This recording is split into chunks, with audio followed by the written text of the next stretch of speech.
When you think about power, you probably think about strength, louder voice, stronger presence, the ability to dominate a room. But in some of the most violent moments in human history, power looked very different. Because when everything started falling apart, when men panicked, when plans collapsed, when fear spread faster than orders ever could, there was one man who didn't raise his voice, didn't rush, didn't react, and somehow that made everyone else stop. His name was Julius Caesar, and this is the method that made him impossible to shake. It was the middle of battle, not the clean, heroic version you see in movies, but chaos, dust filling the air, men shouting over each other, orders getting lost before they were even finished, the sound of metal, confusion, fear, and then something went wrong. A section of his army started breaking formation. One group pulled back too early, another hesitated, and in seconds, that tiny crack started spreading, because fear doesn't stay contained. It moves. One soldier sees another hesitate, and suddenly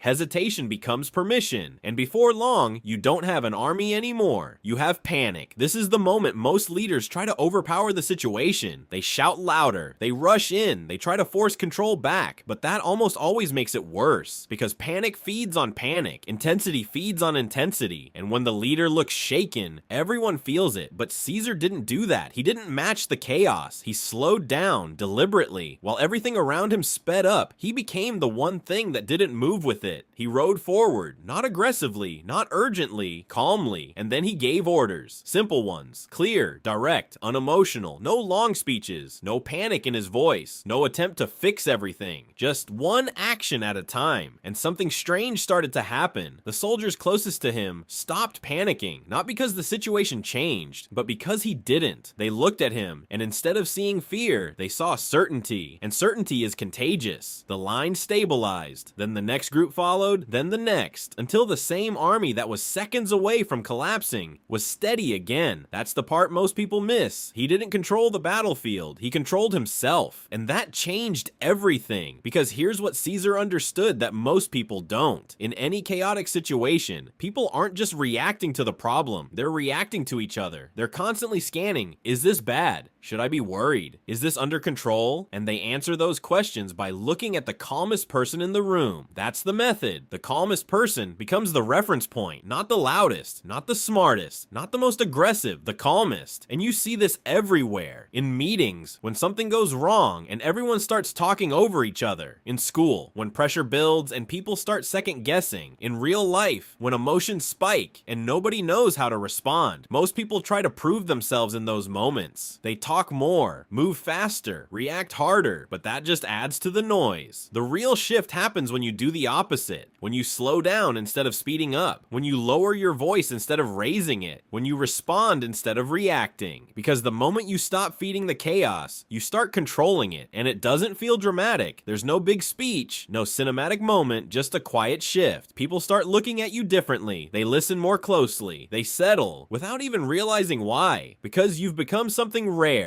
Someone who doesn't get pulled into the emotional current of the moment. And that's what made Caesar dangerous. Not just his strategy, not just his army, but the fact that in the exact moment everyone else lost control, he didn't. So the next time you walk into a situation where everything feels tense, where people are rushing, talking, reacting, don't try to match it. Don't try to win it. Just remove yourself from it internally. Slow your movements. Simplify your response. Say less, but mean it. Because the truth is, the moment you stay calm when everyone else isn't, you don't just handle the situation better, you change it. And people can feel that, even if they don't understand it. The calmest person in the room is the one everyone else quietly starts following.